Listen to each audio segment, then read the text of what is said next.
Salut la gang, bienvenue à ce 51e épisode de Femmes de fer. Aujourd'hui, on parle beauté, on parle de maquillage. Je reçois la maquilleuse Virginie Vandelac qui nous donne ses trucs, ses astuces et sa vision de la beauté. Comment on fait pour se maquiller, pour mettre en valeur nos traits qui nous rendent uniques. On l'écoute dès maintenant. Bienvenue à Femmes de fer, le podcast qui vous aide à atteindre vos rêves les plus fous. Je suis votre animatrice Sophie Montminy, rédactrice, productrice et momtrepreneur qui veut toujours tout connaître sur tout. Je vous invite à vous joindre à moi chaque semaine où je m'entretiens avec des femmes inspirantes. Chaque jour, elles atteignent leur plein potentiel et elles vous donnent leurs secrets pour vous aider à réaliser vos objectifs. Vous êtes prêtes? Let's go! Salut Virginie! Salut Sophie, ça va bien? Ça va bien toi? Ça va très bien, merci. Je suis très contente de te parler aujourd'hui Virginie parce qu'on se l'est dit un peu avant de commencer le podcast. On se connaît familièrement, nos visages sont familiers, on s'est rencontrés à quelques reprises ici et là, probablement moi dans mon temps de magazine, dans des événements. C'est toujours un nom que je vois souvent quand je reçois une invitation. Puis, Virginie va vous parler de telle chose. Puis je suis comme, yes, je vais apprendre plein d'affaires.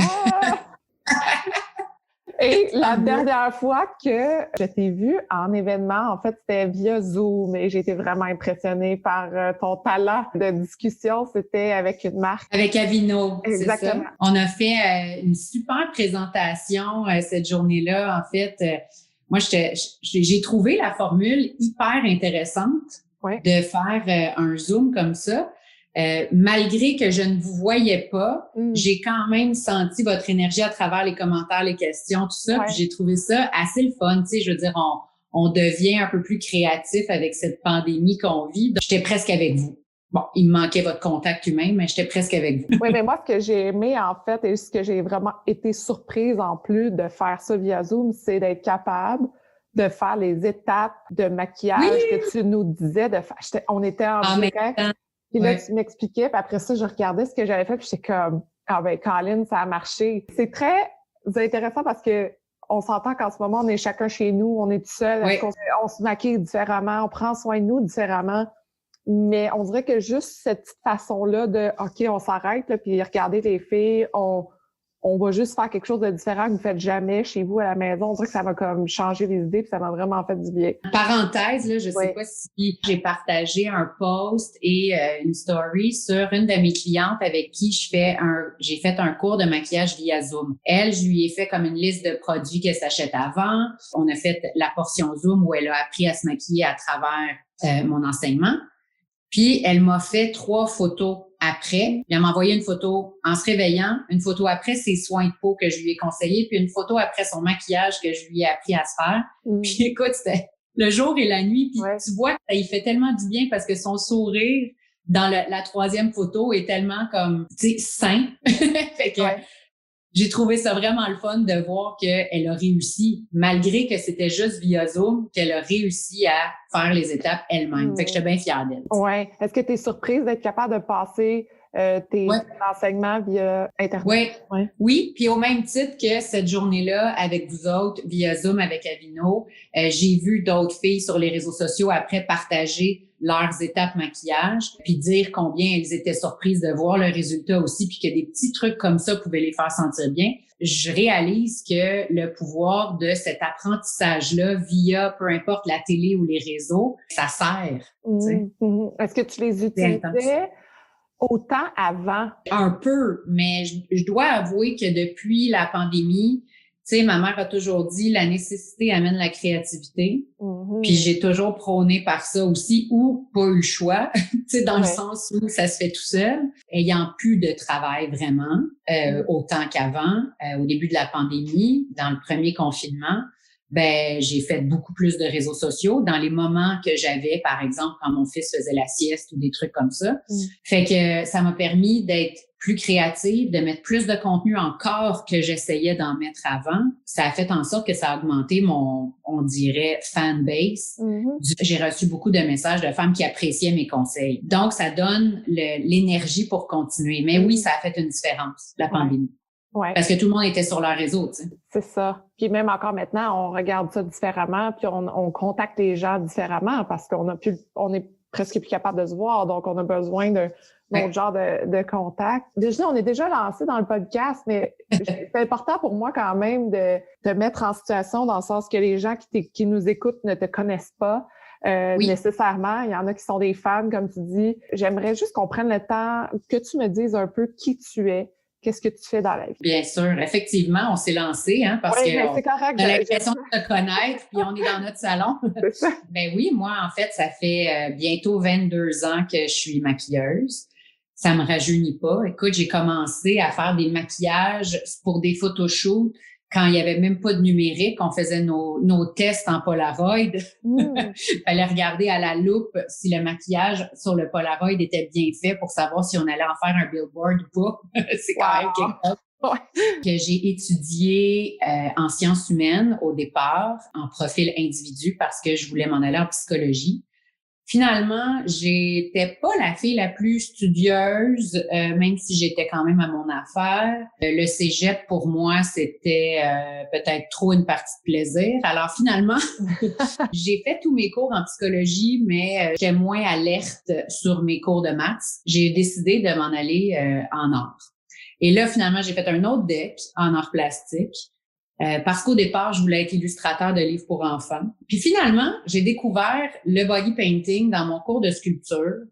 Puis finalement, j'ai découvert le maquillage. Puis finalement, je me suis en allée là-dedans. Tu sais. Okay. Fait que c'est vraiment l'art qui m'a amenée à devenir make-up artist. J'ai commencé à travailler dans un magasin, à conseiller la clientèle, tout en faisant quelques petits cours en privé de maquillage, mais je te dirais que j'ai vraiment surtout appris mon métier de manière très autodidacte, premièrement, mais aussi en travaillant avec mes collègues, en apprenant d'elles. En apprenant aux femmes à se maquiller, ça m'en apprenait à moi aussi. OK. Ensuite, je suis devenue professeure de maquillage pour des filles qui voulaient devenir make-up artist. C'était quand même régi par la commission scolaire, mais j'avais pas besoin d'avoir un diplôme d'enseignant pour le faire parce que je ne notais pas les filles. Elles passaient par leur présence. Donc, en créant ce cours-là et en créant mes notes de cours aussi, là, j'ai beaucoup appris. Fait que, tu sais, de fil en aiguille, à travers mes années d'expérience, j'ai appris énormément sur le maquillage. Est-ce que ça te surprend d'avoir fait ce parcours-là si on regarde quand tu es jeune, là, par exemple? Est-ce qu'il y a eu un moment où tu t'es dit « j'aimais ça le maquillage, puis c'est donc drôle que ça revienne là » ou pour toi, c'était une totale découverte et tu t'as juste plongé là-dedans? C'était probablement déjà meant to be, comme on dit.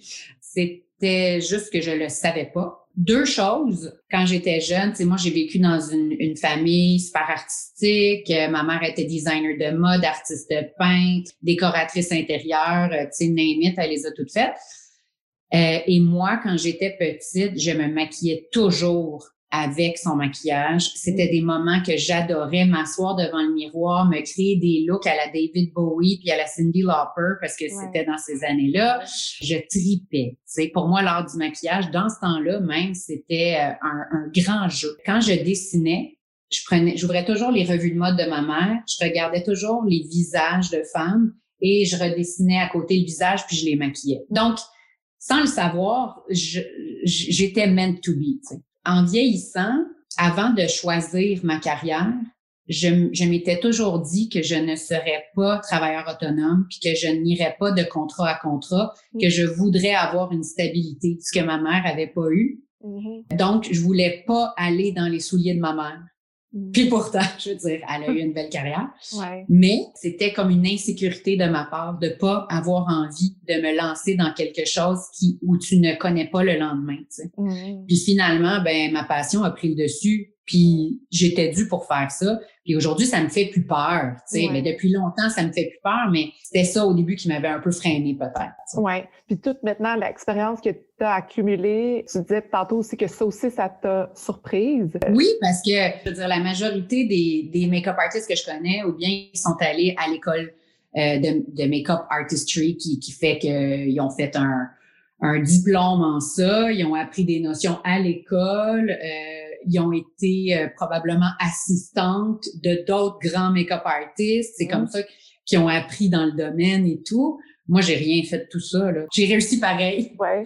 Est-ce que tu penses que, entre autres, c'est peut-être une des choses qui te distingue des autres? Dans le sens que pour moi, tu es quelqu'un d'accessible. Autant tu es capable de faire des choses hors de l'ordinaire, autant tu es capable de parler, comme tu disais, à ta cliente. Est-ce que cette expérience-là t'a amené? Je pense que le fait de commencer ma carrière en travaillant en magasin, puis en conseillant les femmes, je pense que ça m'a apporté le côté humain, ça m'a apporté le côté éducatif. Mais d'après moi, j'avais ça d'emblée en dedans de moi en me disant comment moi j'aimerais être traitée, comment moi j'aimerais apprendre à me mettre en beauté, comment moi j'aimerais qu'on vulgarise l'information. Tu sais, en étant sensible, je me suis un peu mise à la place des femmes puis j'ai essayé de le faire comme je pensais qu'elles aimeraient l'entendre. Tu sais, parce que le maquillage des fois ça a un côté superficiel, on s'entend. Oui. Bon, fait que mon côté humain à travers la beauté est plus important. Alors c'est pour ça que j'aime connecter avec les femmes parce qu'en bout de ligne, j'aime la femme, j'aime la mettre en valeur. Tu sais, c'est ça qui me fait triper. Parce que moi, je voulais t'amener au fait de savoir c'est quoi ta vision de la beauté, comment t'approches ton travail. Mais je pense que tu l'expliques un peu en étant près de la femme. Je trouve que dans notre vie de femme, on est en apprentissage. Hein. Je sais pas pour toi, mais moi, quand j'étais plus jeune, j'avais de la confiance en moi à bâtir. Bon, j'imagine comme la majorité des femmes. Je dirais qu'aujourd'hui, la beauté pour moi, c'est l'assurance, c'est s'assumer, c'est la confiance en soi. Mais ça, c'est pas toujours acquis. Donc, je trouve aussi que c'est correct d'être ouverte puis d'essayer d'apprendre par plusieurs moyens différents, d'avoir confiance en soi parce que d'après moi, c'est une évolution. Fait que pour moi, la beauté, c'est ça. T'sais, ça va au-delà du maquillage, de la mode, etc. C'est vraiment l'être qu'on est, c'est vraiment l'essence qu'on dégage. Après ça, se mettre en beauté, mettre ses atouts en beauté, là, c'est le next step. Ouais, ça me fait penser un peu à la vision de Bobby Brown qui dit t'as un canevas, c'est elle, c'est la fille, prenons les meilleurs features, les meilleurs détails intéressants du visage et mettons-les en valeur au lieu d'essayer de créer quelque chose qui ne lui ressemble pas du tout. Puis des fois, je dois avouer que je me suis perdue un peu là-dedans quand je regarde des photos. Évidemment, on expérimente puis on essaie toujours de trouver qu'est-ce qui nous plaît, qu'est-ce qui fonctionne moins bien. Quand je regarde, par exemple, les influenceurs ou les publicités ou peu importe, des fois, je me dis, OK, fait que c'est comme ça que ça fonctionne ou c'est comme ça que je devrais être ou c'est ça la tendance, mais ça me représente vraiment pas. Je me sens pas comme ça. Puis je dois avouer qu'à un moment donné, je me suis perdue là-dedans. J'étais comme, OK, mais moi, je suis qui là-dedans? Moi aussi, je me suis perdue là-dedans à un certain point. Je pense premièrement, en avançant un petit peu en âge, comme je disais tout à l'heure, on prend de l'assurance, mais en prenant de l'assurance, on sait plus qui on est, tu sais, en vivant des expériences. Puis une fois qu'on accepte plus qui on est, on n'a plus envie de copier partout tout le monde ou de se mouler ou bon. C'est sûr que je reste influencée par la mode parce que j'adore ça. C'est sûr que ça me fait triper de créer des trucs qui sont à la mode dans le moment, mais en bout de ligne, le but, c'est de respecter l'essence de qui on est puis l'essence de la femme que je vais conseiller. Oui, je me suis perdue des fois à un certain point à me demander dans quelle branche je me dirigeais. Mais depuis quelques années, je me suis retrouvée, je sais exactement elle est où ma niche, ce dans quoi je suis bonne, qui est plus l'éducation. Puis, à partir du moment où le côté éducatif reste, que ce soit en personne, en faisant des cours one-on-one, que ce soit en faisant des collaborations avec des compagnies ou en créant des trucs par moi-même, que ce soit wild ou naturel, je reste dans le côté éducatif. Est-ce que tu t'es sentie à un moment donné intimidée par ce milieu-là? Mais ouais. Surtout par le nombre de followers. C'est bien fatigant, ça. C'est bien fatigant. Tu veux percer, tu veux bien travailler, toucher le cœur des femmes. Puis là, tu te dis, Colin, est-ce que je vais réussir à continuer de travailler dans ce domaine-là si j'ai pas 500 000 followers, tu sais? Fait que je pense qu'aujourd'hui, c'est ça qui est le fun, c'est que les standards ont comme un peu changé du début des réseaux sociaux. Aujourd'hui, les réseaux sociaux, pour moi, c'est comme c'est pas mon travail principal, mais je dirais que c'est 50-50. Ah, OK. C'est 50% les réseaux sociaux, 50% la clientèle privée. puis un peu de photoshoot. J'en fais de moins en moins des photoshoots parce que je reste assez occupée avec la clientèle privée finalement, tu sais. Ah, OK, intéressant. Est-ce qu'il y a eu un moment dans ta carrière où tu as eu un big break, comme on appelle, qui a fait que là, ton nom s'est établi, que les gens, en fait, comme elle, on la veut pour tel projet, telle autre affaire? Si tu es capable de te dire à un moment dans ta vie où, wow, OK, là, tu es à ta place. Au début de ma carrière, moi, je voulais faire du cinéma. J'ai essayé le cinéma, j'ai vraiment pas trippé. Ensuite, j'ai essayé les séries, j'ai vraiment pas trippé. Là, j'ai essayé la mode.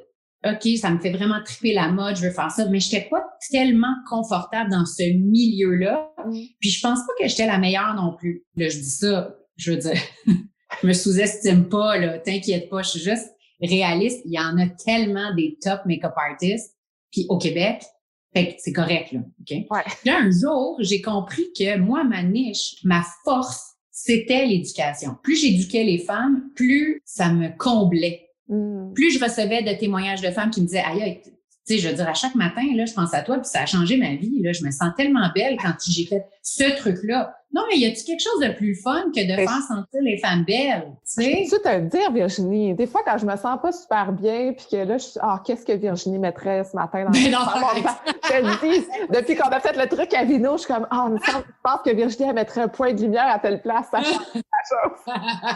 non, mais là, j'avais pas la prétention de penser que le monde pense vraiment à moi le matin, mais mais moi, je te le dis, là. Elle est bonne! Non, je voulais plus dire les clientes à qui j'ai donné des trucs réels, tu sais. C'est là que j'ai vraiment compris que, OK, ma force était là, puis que c'est là que j'allais faire du bien. Donc, mon côté, tu sais, que je voulais étudier en psychologie il y a tant d'années, finalement, revenait un peu avec le côté mettre les femmes en valeur pour qui elles sont, trouver leurs trucs qu'elles aiment pas, puis là, aller chercher ça. C'est bon. Le big break, pour en revenir à ta question, c'est quand j'ai réalisé ça puis que je me suis dit, OK, moi, mon plan, c'est de percer en étant plus comme une référence pour essayer de toucher maintenant le plus de cœurs de femmes possible, essayer d'aider le plus de femmes possible. Donc, je me suis dit, je vais essayer de faire en sorte d'être un peu plus vue, juste pour pouvoir atteindre plus de femmes. De fil en aiguille, vraiment.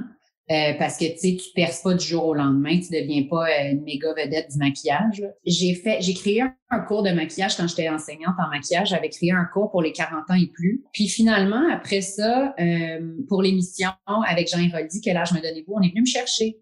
Puis là, je me suis vraiment plus spécialisée dans le rajeunissement. Et ça a comme mis un peu une bulle sur ma pratique puis ma façon de voir le maquillage puis de donner des trucs. Donc, tout était un peu axé sur le rajeunissement par le maquillage qui n'est pas nécessairement de se sentir, de se mettre en valeur pour avoir l'air plus jeune, mais c'est plutôt de se mettre en valeur pour qui on est vraiment, puis d'avoir les meilleures techniques, outils, produits. Ça, j'avoue que ça m'a fait connaître l'émission Quel âge me donnez-vous. Jean Coutu est venu me chercher après ça pour collaborer avec eux. Ça aussi, ça m'a apporté beaucoup de belle visibilité. Puis le reste, ben c'est vraiment du travail acharné sur les réseaux sociaux, d'essayer de créer de la pub parce que tu sais, en bout de ligne, pour pouvoir après ça faire mes cours de maquillage, parce que avec l'émission Quel âge me donnez-vous, les gens m'appelaient puis les gens voulaient des consultations privées, ce qui a fait en sorte que j'ai commencé à faire des cours de maquillage en privé, ce que je faisais pas avant. Donc j'ai lâché d'être prof, je suis devenue prof en privé pour les femmes qui voulaient apprendre à se maquiller elles-mêmes. J'ai travaillé fort sur les réseaux sociaux pour me faire de la pub pour mes cours. Fait que tout ça a comme fait que boum, je suis devenue un peu plus comme référence, là, si on veut. J'espère que vous aimez l'entrevue autant que moi et pour suivre toutes les nouvelles du podcast Femmes de Fer, je vous invite à vous abonner à la page Instagram Femmes de Fer Podcast.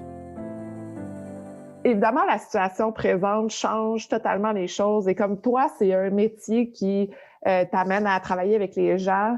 J'imagine que ça a été un choc. La première vague, quand tout ça est arrivé, là, il n'y a plus le même contact là, humain, il n'y a plus... Comment toi, t'as vécu ça? Ça manque beaucoup. Sauf que ça m'a permis de faire aller mon côté créatif sur les réseaux sociaux. Ça m'a donné du temps pour explorer ces plateformes-là. Ça m'a aussi donné du temps pour changer un peu mes services. Donc, j'avais déjà envie, depuis que j'avais eu un enfant, de faire un peu plus de cours via Zoom, mais il y avait pas de raison de le faire. À part le fait que des fois, des femmes en région me disaient, je peux pas me déplacer à Montréal pour venir faire un cours. Quand est-ce que tu viens à Québec? Tu sais, je veux dire, j'allais pas à Québec pour faire des cours, ou j'allais pas à Rimouski, ou j'allais pas à Chicoutimi. Donc, je me suis dit, tiens, je vais faire des cours consultation Zoom. Mais tu sais, à ce moment-là, c'était pas aussi populaire parce que les gens en voyaient pas l'intérêt. Non. Maintenant, les gens comprennent plus que ça se peut. C'est ça. Et c'est ça, j'étais pour dire, parce que l'ouverture était pas là aussi au niveau technologique. Moi, je me rappelle, à la première saison du podcast, j'invitais les gens à faire l'entrevue via Zoom parce que moi aussi, j'avais un bébé à la maison. Donc, pour moi, c'était difficile d'aller où je voulais, peu importe, alors qu'il y avait un petit qui m'attendait ou qui avait besoin de moi. Dès que je proposais le Zoom, tout le monde était comme, je sais pas comment ça marche, j'ai pas mon ordi, je sais pas si, comment faut installer ça. C'était vraiment complexe et ça stressait les gens d'une certaine façon. Tandis que là, maintenant, c'est même plus un questionnement et pour moi, c'est vraiment génial. Évidemment, j'aimerais ça faire les entrevues en one-on-one, mais je trouve que ça nous amène une certaine liberté. Je dois avouer, par contre, que pour moi, les cours via Zoom, c'est beaucoup plus de travail qu'un cours en personne. Parce qu'un cours via Zoom, je reçois un premier courriel avec des photos non maquillées de la femme. De tous ces produits qu'elle utilise dans sa routine habituelle, moi, je fais une prescription que j'appelle, tu sais, qui est comme une liste de produits qu'elle doit s'acheter, tu sais, si je trouve que les produits qu'elle a sont pas adaptés. Avec les liens et tout, ça me prend du temps de faire cette wish list-là, tu sais, cette prescription-là. Puis après ça, c'est 1 heure de cours Zoom. Puis mes cours en personne sont de 2 heures dans lesquels je suis capable d'inclure tout ça parce que c'est en personne, parce que j'ai les produits devant moi, parce que, tu sais, elle prend des notes sur les produits qu'elle doit s'acheter, elle les essaye devant moi. Donc, les deux sont vraiment le fun. Par contre, moi, ça me sauve pas du temps, le Zoom. Ça me sauve juste du déplacement ou ça sauve aux autres du déplacement. Et ça ouvre mon marché à la France ou ailleurs où on parle français. Parce que avec les réseaux sociaux, depuis le premier confinement, j'ai beaucoup de femmes françaises qui aiment mon style et mes conseils. Wow. Donc, j'en ai beaucoup des consultations Zoom via l'Europe. Comment ton nom a percé en Europe Donc, non! OK. Je sais pas. Il aime mon accent. Je sais pas. C'est l'algorithme. À un moment donné, ça c'est il y a 2 ans, presque maintenant. Non, il y a 1 an et demi. J'étais encore un peu en congé de maternité. J'ai fait une vidéo avec ma mère où je parlais du rajeunissement par le maquillage puis tout ça. De créative, là, pour moi, que j'ai mis sur les réseaux sociaux, puis finalement, qui est rendu à 1,5 million de views, tu sais. Wow! À l'intérieur d'1 an et demi, là, quand même. Ouais, quand même. Mais ça, je pense que c'est ça qui s'est propulsé un peu partout, tu sais, parce qu'avec autant de views, autant de partages, autant de commentaires, à un moment donné, tu sais, je veux dire, il y a des gens qui me suivent pas, qui la voient, tu sais. Oui, absolument. Juste avant qu'on tombe en pandémie, ma mère et moi, on s'en allait à Paris, dénicher plein de petits produits locaux parisiens, français, puis j'allais faire une vidéo avec elle à Paris. En me disant, ça va être trippant, ça va être cool, puis tout ça, puis ça va peut-être toucher des femmes. Puis dans ce temps-là, j'avais pas vraiment de clientèle parisienne ou française. On l'a pas fait parce qu'on n'a pas pu voyager. Mais ce n'est que partie remise, soyons en partie remise. J'aimerais ça. Je me croise les doigts pour voir ça parce que je trouve ça super intéressant aussi que tu t'ouvres à d'autres marchés, mais de façon très spontanée, sans vraiment... Ouais. Puis c'est aussi pour découvrir parce que j'aime beaucoup voyager. Puis à chaque fois que je voyage, si je le peux, j'essaie tout le temps de m'instruire sur des produits locaux. Tu sais. Moi, ça m'apporte des nouvelles techniques, ça me rend hyper créative. Est-ce que tu as des soins, une façon, quelques trucs pour qu'on soit capable de prendre soin de nous malgré qu'on fait que des zooms et qu'on reste quasiment enfermé chez nous à longueur de journée, là? C'est quoi les trucs que tu dirais, ça, les filles, passez pas à côté de ça? Mon truc ultime, c'est le teint. Ouais. Je pense que de prendre soin de sa peau avec les soins appropriés, ça, c'est vraiment un truc clé parce que si ta peau est éclatante parce que tu en as pris soin, des fois, tu n'auras peut-être même pas besoin de te maquiller quand tu es à la maison parce que tu vas sentir que tu as le petit éclat naturel. Si tu as la peau déshydratée, fatiguée, ben tu vas peut-être avoir le goût de te maquiller. Puis finalement, c'est ta peau qui avait juste besoin qu'on la chouchoute un petit peu. Ouais. Puis sinon, ben moi, j'aime beaucoup appliquer des trucs hyper translucides sur la peau qui vont juste aller donner un peu d'éclat. Tu sais, comme une bébé crème, une CC crème, ou un fond de teint qu'on mélange avec notre soin de peau, ou juste un petit cache-cerne qu'on étale un peu à certains endroits de notre visage, donc autour des yeux, un peu aux ailes du nez, un petit point au menton, un petit point au front, puis on dégrade du centre vers l'extérieur pour juste se donner un petit éclat. Puis fard à joues crème, c'est comme ou poudre, c'est dans mes must. Fait que cache-cerne, fard à joues, c'est des essentiels à ne pas oublier. Puis toujours moins, c'est mieux. Toujours en mettre moins, c'est la clé que d'en mettre trop, puis de se sentir embaumé. Question qui me vient en tête, là, mais est-ce qu'il y a une erreur que les filles font tout le temps puis tu te dis, voyons les filles, arrêtez donc de faire ça. Trop de make-up, trop épais, trop de make-up. Ça, c'est sûr que c'est d'emblée la chose qu'on a tendance à faire. Je trouve que ça dénature la femme d'en avoir trop. Ça devient un masque et non une mise en valeur. Donc, je préférerais, par exemple, laisser transparaître un petit peu de cerne puis d'avoir moins de couches de cache-cerne que d'avoir un cerne qui est totalement perfectionné, mais que tu as l'air maquillé à outrance. Ouais, vraiment. Bon, fait que trop, le contouring, c'est sûr que je sais même pas si ça a vraiment été une mode. Je l'ai pas compris, celle-là.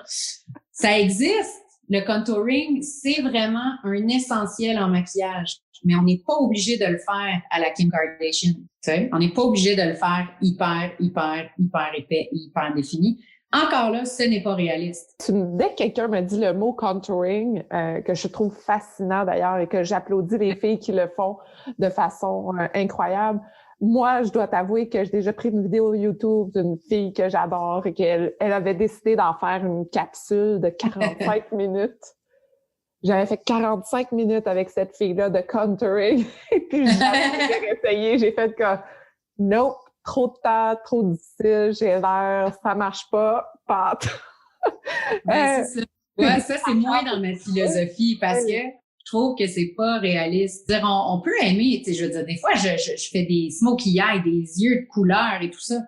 C'est peut-être pas accessible dans une vie de tous les jours, surtout pas en ce moment si on est à la maison. Sauf que ça peut rester le fun de s'amuser et ça va pas nécessairement te dénaturer. T'sais. Non, c'est ça. En terminant, je veux savoir, tu me disais là, que en ce moment, tu débordes de projets. Qu'est-ce que tu veux développer prochainement? J'aime cette question, mais elle me fait peur aussi. Oui? Parce que, tu sais, quand tu te lances dans quelque chose, après ça, faut que tu le fasses. T'as pas le choix. T'as pas le choix de le dire, là. Je suis pas du genre à dire des choses en l'air. Mon plus grand rêve serait de partir une ligne de maquillage. Wow. Est-ce que c'est réaliste? Je ne sais pas. Pourquoi? Mais ça demande déjà beaucoup d'argent.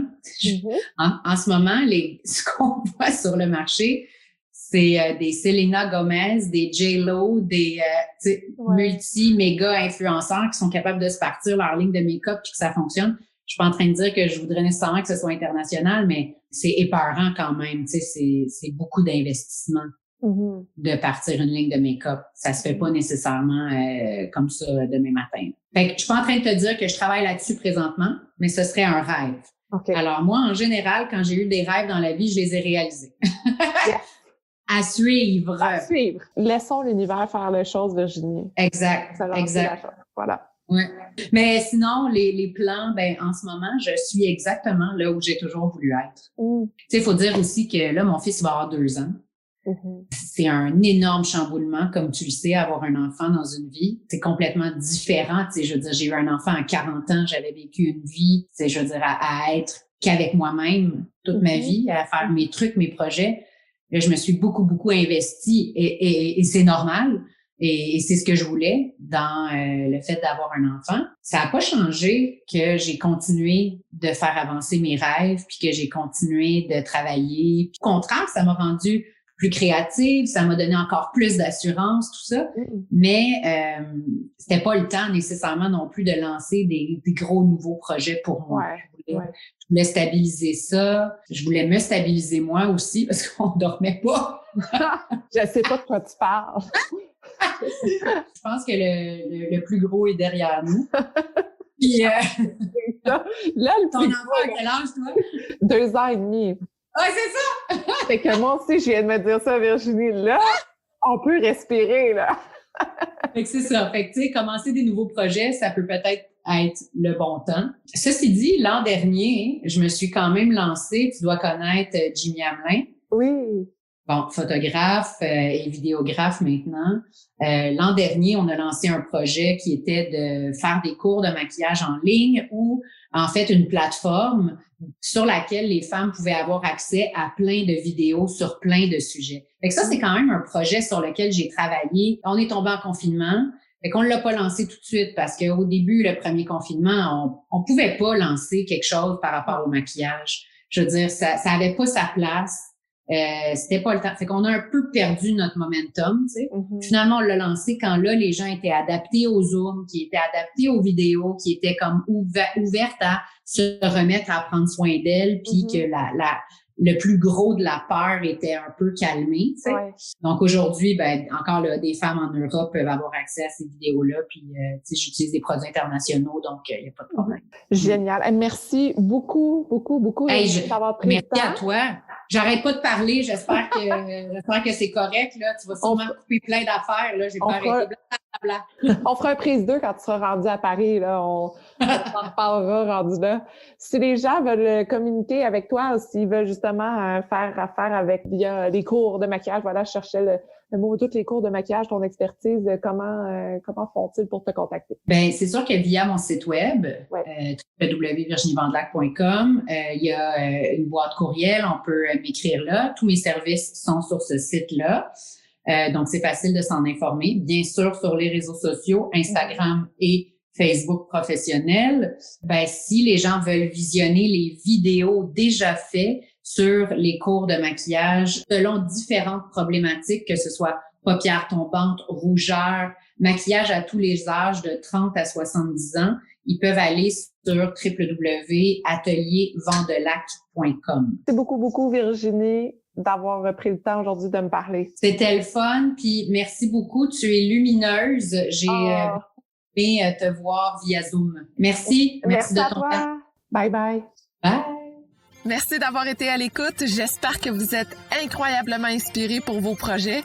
Si ça vous intéresse de garder contact, rendez-vous sur Instagram sur le compte de Femmes de Fer ou abonnez-vous à l'infolettre. Et si vous aimez l'épisode, vous pouvez laisser un commentaire. C'est ce qui me motive à trouver les meilleures femmes de fer pour vous. Et je vous dis à la prochaine.